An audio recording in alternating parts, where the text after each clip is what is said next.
အားလုံးပဲမင်္ဂလာပါရှင် Daily News Channel ကနေပြန်လည်ကြိုဆိုလိုက်ပါရရှင်ဒီနေ့တင်ဆက်ပေးခြင်းတဲ့သတင်းလေးကတော့ဒေါ်အောင်ဆန်းစုကြည်အားလွတ်မြောက်ရုံတင်မကပဲနိုင်ငံရေးတွင်ပြန်လည်ပါဝင်ခွင့်ပေးရန်ဖိလစ်ပိုင်သမ္မတတောင်းဆိုလိုက်တဲ့ဆိုတဲ့အကြောင်းလေးပဲဖြစ်ပါတယ်မြန်မာအရေးနဲ့ပတ်သက်ပြီးအာဆီယံအဖွဲ့ကြီးအတွင်းသဘောထားတင်မှမှုတွေရှိနေချိန်မှာပဲအာဆီယံရဲ့ပြတ်သားတဲ့ရည်တည်ချက်တစ်ခုထွက်ပေါ်လာခဲ့ပါတယ်ဖိလစ်ပိုင်နိုင်ငံစီဘူမြို့မှာကျင်းပနေတဲ့အာဆီယံအထိပ်သီးအစည်းအဝေးမှာအလှည့်ကျဥက္ကဋ္ဌဖြစ်သူဖိလစ်ပိုင်သမ္မတဖာဒီနန်မားကို့စ်ဂျူနီယာကမြန်မာအရေးဟာအာဆီယံအတွက်အဓိကဦးစားပေးဖြစ်တယ်လို့ထုတ်ဖော်ပြောကြားလိုက်ပါတယ်။သမ္မတမားကို့စ်ကအထူးအလေးပေးပြောကြားသွားတာကတော့ဒေါ်အောင်ဆန်းစုကြည်လွတ်မြောက်ရေးဖြစ်ပြီးဒါဟာအာဆီယံကနေပြီးတော့အစိုးရနဲ့ညှိနှိုင်းနေတဲ့အဓိကအချက်ဖြစ်တယ်လို့ဒီရက်တစ်ချက်အပေါ်မှာလည်းအာဆီယံအနေနဲ့ဘယ်တော့မှနောက်ဆုတ်မှာမဟုတ်ဘူးလို့ပြပြတသားဆိုခဲ့ပါတယ်။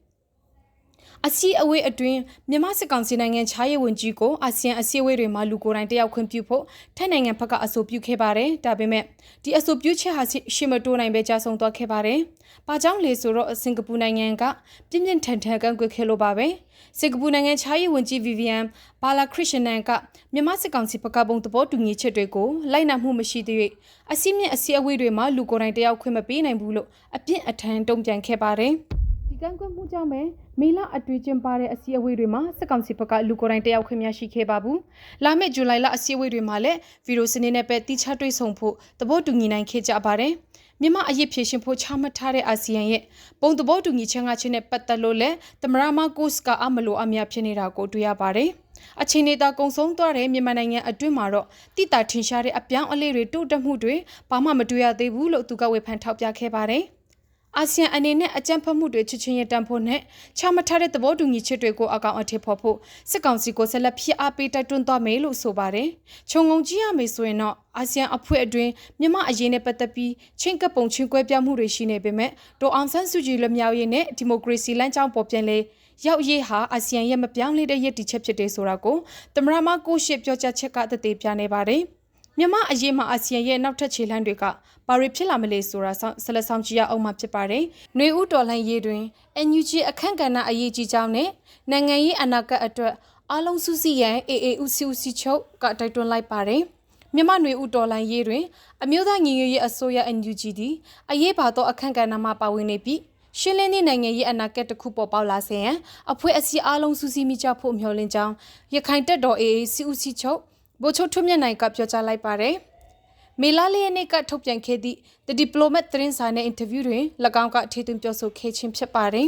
။ဗိုလ်ချုပ်ထွန်းမြတ်နိုင်က NUG ကိုအတိအမှတ်ပြုလေးစားကြောင်းနဲ့အခြားသောအစုအဖွဲ့များအားလုံးတည်ငြိမ်တွေဖြစ်စေလိုကြောင်းအောက်ပါအတိုင်းပြောဆိုခဲ့ပါတယ်။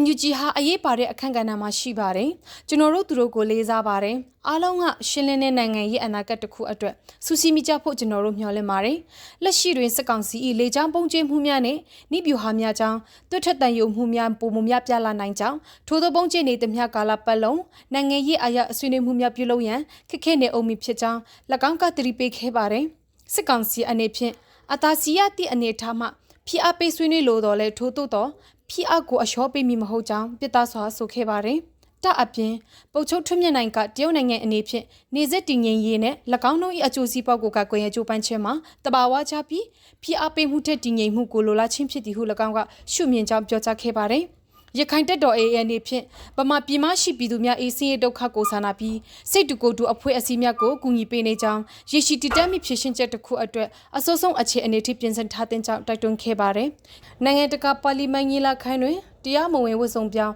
းအုပ်ချုပ်ရေးအဖွဲ့အားအတိအမှတ်မပြုရန်ဝန်ကြီးတော်စင်မအောင်ကတိုက်တွန်းလိုက်ပါတယ်။တူရကီနိုင်ငံအစ္စတန်ဘူမြို့တွင်ကျင်းပပြုလုပ်ခဲ့သည့်150ကြိမ်မြောက်နိုင်ငံတကာပါလီမန်ညီလာခံ IPU Assembly တွင်အမျိုးသားညီညွတ်ရေးအစိုးရ NUG နိုင်ငံခြားရေးဝန်ကြီးတော်စင်မအောင်ကမြန်မာလွှတ်တော်ကိုစားပြုတက်ရောက်ပြီးစစ်ကောင်စီ၏တရားမဝင်ဝတ်စုံပြောင်းအုပ်ချုပ်ရေးရဲ့တရား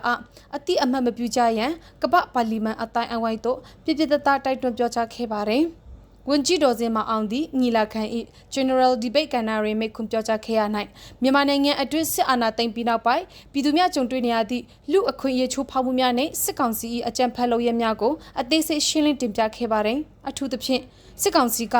၎င်းတို့ကိုတရားဝင်မှုရှိစေရဖန်တီးထားသည့်အတုအယောင်လွှတ်တော်နဲ့ရွေးကောက်ပွဲမှတဆင့်ပေါ်ပေါက်လာမည့်ဝစ်စုံပြောင်းအုပ်ချုပ်ရေးအဖွဲ့အားနိုင်ငံတကာအတိုင်းအဝိုင်းအနေဖြင့်မိသည့်နည်းနဲ့မျှအတိအမှတ်မပြုကြရန်တောင်းဆိုခဲ့ခြင်းဖြစ်ပါတယ်။